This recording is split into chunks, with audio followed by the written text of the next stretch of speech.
کہ جو خواب گاہوں سے اپنی کروٹیں جدا رکھتے ہیں کہ جب لوگ راحت لے رہے ہوتے ہیں، آرام کر رہے ہوتے ہیں، تو یہ اللہ کے بندے اور بندیاں، اس کے محبوب بندے اور بندیاں کیا کرتے ہیں؟ اپنی کروٹوں کو خواب گاہوں سے، اپنے بستروں سے جدا رکھتے ہیں اور اپنے رب کی بارگاہ میں پیش ہو جاتے ہیں، اس کو یاد کرتے ہیں، اس کا ذکر کرتے ہیں، اس کی بارگاہ میں استغفار کرتے ہیں۔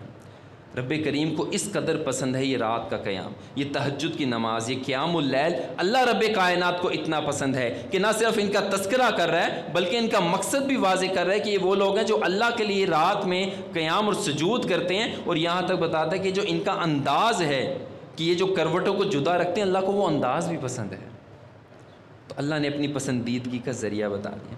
اب رب کریم فرمائے تو ایسا کیسے ہو سکتا ہے کہ ذات مصطفیٰ اس پر عامل نہ ہو؟ پیارے کریم آقا صلی اللہ علیہ وسلم کی ذات میں وہ عمل نہ پایا جائے، ایسے کیسے ممکن ہے؟ اور رب کریم کے محبوب صلی اللہ علیہ وآلہ وسلم کا عمل ہمارے لیے سنت ہے۔ اور ایک بات جو حضرت صاحب اکثر کرتے ہیں، میرے پیر و مرشد جناب قبلہ ارشاد نقشبندی دامت برکاتہم عالیہ، کہ مجاہدہ جو ہے وہ سنت میں ہے۔ مسلمانوں کے نزدیک دین اسلام میں مجاہدہ جو ہے، جو راہ سلوک کے لوگ ہیں، وہ اس راہ پہ اس راہ کے راہی جو ہیں، ان کے لیے بہترین طریقہ جو ہے وہ سنت ہے۔ جو عمل سنت میں ہے وہی بہترین مجاہدہ ہے، وہی اپنے نفس کو لگام ڈالنے کا طریقہ ہے۔ تو جب اللہ رب کریم کو یہ عمل اتنا پسند ہے تو محبوب کریم آقا صلی اللہ علیہ وسلم کی پسندیدگی کا عالم دیکھو کہ اماں عائشہ صدیقہ جو ہیں وہ حضرت عبداللہ بن ابی قیس سے کہتی ہیں کہ رات کا قیام نہ چھوڑنا۔ رات کا قیام ام المومنین ہے، فرماتے ہیں رات کا قیام نہ چھوڑنا، کیونکہ نبی کریم صلی اللہ علیہ وسلم نہیں چھوڑتے تھے۔ محبوب کریم آقا صلی اللہ علیہ وسلم کو اس قدر پسند تھا، عائشہ صدیقہ فرماتی ہیں کہ جب کبھی سرکار کی طبیعت ناساز ہوتی یا تھکاوٹ محسوس ہوتی تو آپ بیٹھ کے نماز پڑھا کرتے، لیکن پڑھتے ضرور تھے۔ اور محبوب کریم آقا صلی اللہ علیہ وسلم کی تو سنت کریم ہے، خود محبوب کے الفاظ سنیے کہ سرکار فرماتے ہیں، حضرت ابو امامہ باہلی رضی اللہ تعالیٰ نے ذکر کیا، اب فرماتے ہیں کہ نبی کریم صلی اللہ علیہ وسلم فرمایا علیکم بقیام اللیل، کہ اپنے اوپر قیام لیل تم لازم کر لو، لازم کر لو اپنے اوپر قیام لیل، فإنہ داب الصالحین قبلکم، کہ یہ تمہارے سے پہلے نیکوں کا طریقہ تھا۔ رات کا قیام کرنا، تہجد پڑھنا نیکوں کا طریقہ تھا۔ اور پھر سرکار نے اس کی برکتیں فرمایا وَهُوَ قُرْبَةٌ لَكُمْ إِلَىٰ رَبِّكُمْ، کہ یہ تمہارے لیے تمہارے رب کا قرب حاصل کرنے کا ذریعہ ہے۔ اور پھر مزید برکتیں فرمائیں وَمُكَفِّرَةٌ لِلسَّيِّئَاتِ، کہ یہ تمہارے گناہوں کا کفارہ ہے، اور فقط کفارہ ہی نہیں، رب کی محبوبیت کا ذریعہ ہی نہیں، بلکہ یہاں تک فرما دی وَمَنْحَاتٌ عَنِ الْإِثْمِ، یہ تمہیں گناہوں سے روکنے والا ہے۔ یہ رات کا قیام بڑا محبوب ہے، اللہ کے محبوب کے نزدیک بھی بڑا پیارا ہے، اللہ کے نزدیک بھی بڑا پیارا ہے۔ تو اس راہ سلوک کے جتنے بھی راہی ہیں ان پر لازم ہے کہ سرکار نے جیسا فرمایا علیکم بقیام اللیل، کہ اپنے اوپر رات کا قیام جو ہے وہ لازم کر لو، واجب کر لو اپنے اوپر۔ بے شک یہ واجب نہیں ہے، حکم فقہی اعتبار سے واجب نہیں ہے، یہاں واجب سے میری مراد ہے کہ اپنے اوپر ہم لازم کر لیں۔ اور پھر اس کی برکتیں اللہ اکبر کبیرہ، جب بندہ یا بندی رات کو کھڑے ہوتے ہیں تو اس کے اعضاء، جسم کے اعضاء ایک دوسرے کو مبارکباد دیتے ہیں، کہتے ہیں آج ہمارا رفیق اللہ کی بندگی کے لیے کھڑا ہو گیا۔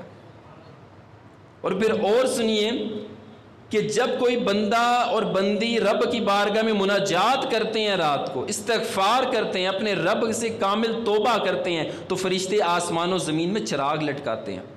دوسرے فرشتے پوچھتے ہیں کہ بھلا یہ کیا معاملہ ہے؟ تو وہ کہتے ہیں کہ آج اللہ کے اس بندے فلاں بن فلاں نے رات اپنے رب سے راضی ہو کر گزاری ہے۔ اور پھر اس کی شان دیکھیے کہ محبوب کریم آقا صلی اللہ علیہ وسلم ترغیب کے لیے بڑی پیاری بات فرمائیں۔ لوگ اپنی دنیا اور آخرت کی، کچھ لوگ ہیں دنیا کی بھلائی کے لیے بھاگتے ہیں، کچھ خوش بخت ہیں جو آخرت کی بھلائی کے لیے بھاگتے ہیں۔ محبوب کریم آقا صلی اللہ علیہ وسلم نے سب کو نسخہ کیمیا عطا فرما دیا۔ سرکار دو عالم صلی اللہ علیہ وسلم فرماتے ہیں کہ رات کے آخری پہر میں، رات میں ایک گھڑی ہے، ایک ساعت ہے، ایک لمحہ ہے، اس میں دنیا اور آخرت کی جو بھلائی مانگو گے ملے گی، اور وہ گھڑی ہر رات ہوتی ہے، وہ ساتھ ہر رات ہوتی ہے۔ تو مفتی احمد یار خان نعیمی رحمۃ اللہ علیہ نے اس حدیث پاک کی شرح میں فرمایا، آپ فرماتے ہیں کہ بعض علماء یہ کہتے ہیں کہ وہ گھڑی، وہ رات کی جو ساتھ ہے وہ پوشیدہ ہے، لیکن احادیث کے مطابق وہ رات کی سات پوشیدہ نہیں ہے، بلکہ وہ رات کا چھٹا حصہ آخری سات بنتی ہے جو صبح صادق سے مل جاتی ہے، یعنی جو فجر سے پہلے پہلے کا وقت ہے اس کے اندر وہ لمحہ موجود ہے کہ جس میں بندہ جو بھی اللہ تعالیٰ سے دعا کرے اللہ رب کریم قبول فرماتا ہے۔ تو یہ بھی برکت ان کو ملی۔ اب یہ تو ہے دنیا کے معاملات، دنیا میں فرشتوں کی بھی شان دکھائی کہ فرشتے اس کو کیسے عزت کرتے ہیں، دنیا میں یہ بھی بتایا کہ رب کیسے عطا کرتا ہے، اخروی شان بھی سرکار نے بیان کر دی کہ میرے وہ غلام کے جو راتوں کا قیام کرنے والے ہیں، جو تہجد ادا کرنے والے ہیں، تو محبوب کریم آقا صلی اللہ علیہ وسلم نے ان کی اخروی شان بھی بیان کروا دی، کیونکہ یاد رکھیے کہ ہمارے نزدیک تو اصل شان وہی ہے۔ دنیا میں تو ہر ایک کو شان مل جاتی ہے، شوکت مل جاتی ہے، چاہے مسلمان ہو، یہودی ہو، کافر ہو، قادیانی ہو، جو مرضی ہو، دنیا میں لوگ اس کو شان و عظمتیں دے دیتے ہیں جو دنیا کے پجاری ہیں، لیکن آخرت میں شان صرف اسی کو مل گی جو محبوب کا غلام ہے۔ تو محبوب کے غلاموں کا تذکرہ کرتے ہوئے محبوب کریم آقا صلی اللہ علیہ وسلم خود فرماتے ہیں کہ میدان محشر سجا ہوگا، نفس نفسی کا عالم ہوگا، گھبراہٹ ہوگی۔ تو محبوب کریم آقا صلی اللہ علیہ وسلم فرماتے ہیں کہ اس وقت جو ہے وہ ایک منادی ندا کرے گا کہ کہاں ہے راتوں کا قیام کرنے والے۔ یار اس کو ڈسٹرب ہو رہا ہوں میں بول رہا تھا، تو کہاں ہے وہ راتوں کا قیام کرنے والے؟ تو وہ کھڑے ہوں گے اور کہا جائے گا کہ انہیں جنت کا اذن دے دیا جائے گا، بغیر حساب کتاب جنت میں چلے جائیں۔ پھر اس کے بعد حساب شروع ہوگا۔ اور میں نے پہلے ایک روایت ذکر کی تھی نا کہ محبوب کریم آقا صلی اللہ علیہ وسلم نے فرمایا کہ جب اللہ تعالیٰ فرماتا کہ جس بندے سے میں نعمتوں کا حساب لوں گا تو وہ برباد ہے، تو ان خوش بختوں کا یہ عالم ہوگا جو راتوں کا قیام کرنے والے، ان کی اخروی طور پہ ان کو شان و عظمت سے یہ نوازا جائے گا کہ اللہ رب کریم ان کو بغیر حساب کتاب جنت میں بھیج دے گا۔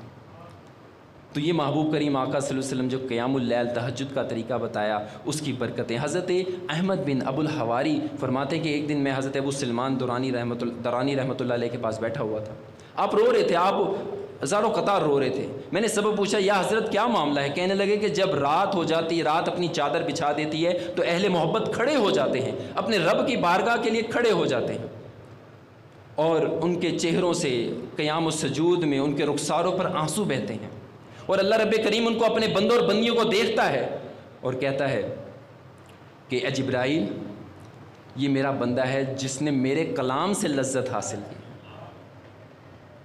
جس نے میرے کلام سے لذت حاصل کی، میں اس کو سن رہا ہوں، میں اس کو دیکھ رہا ہوں۔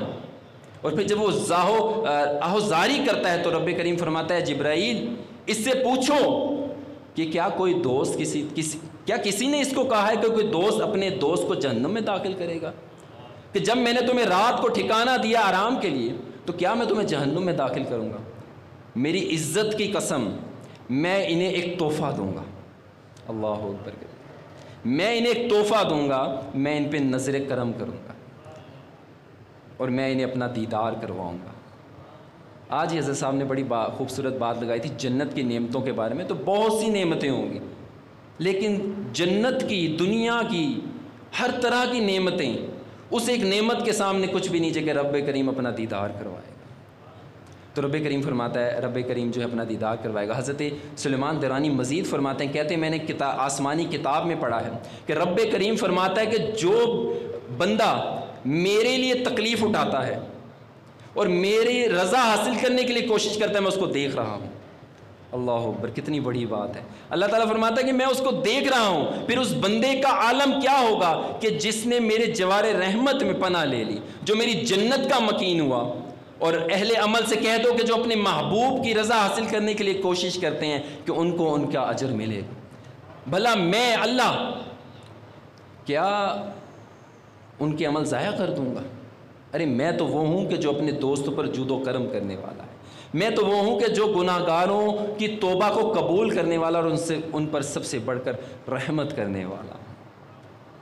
تو میرے دوستوں، میرے بھائیوں اور پردے میں بیٹھ کے سننے والی ماؤں بہنوں، یہ ہے تہجد، یہ ہے قیام اللیل۔ یہاں پہ محبوب کریم آقا صلی اللہ علیہ وسلم کی ایک بڑی خوبصورت بات، نصیحت امیز بات آپ کے سامنے ذکر کرتا ہوں کہ محبوب نے فرمایا نیکی کبھی پرانی نہیں ہوگی، گناہ کبھی بھلایا نہیں جائے گا،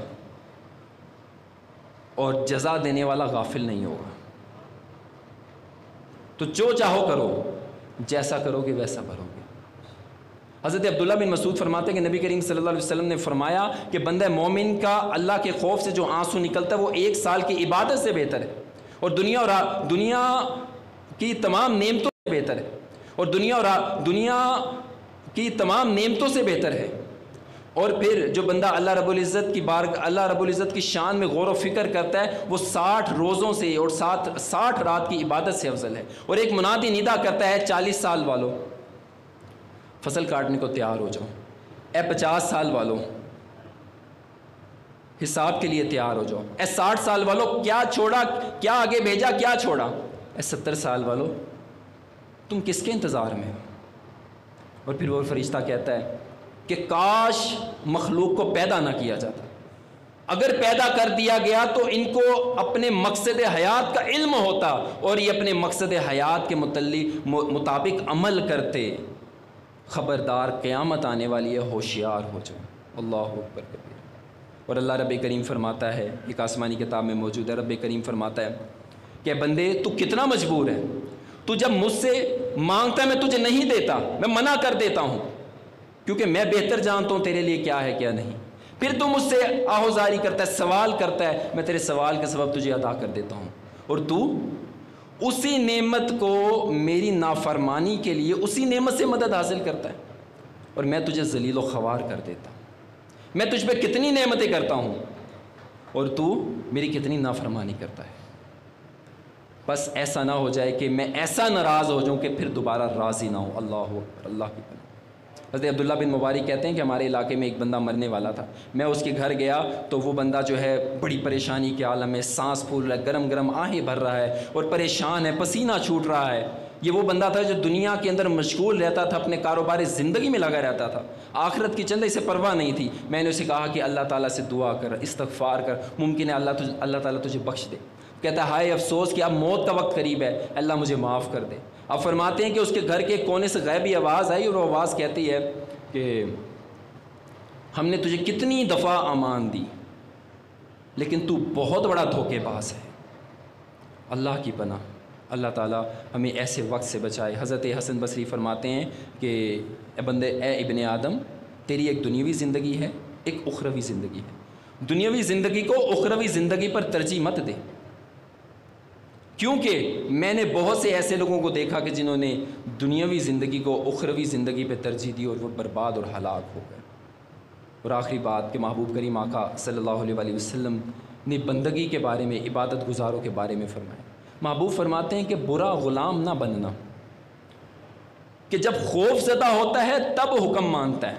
برا غلام مت بننا کہ جب خوف زدہ ہوتا ہے تب حکم مانتا ہے، اور برا مزدور بھی نہ بننا کہ جب اچھی اجرت ملے، زیادہ اجرت ملے تو کام کرتا وگرنہ نہیں کرتا۔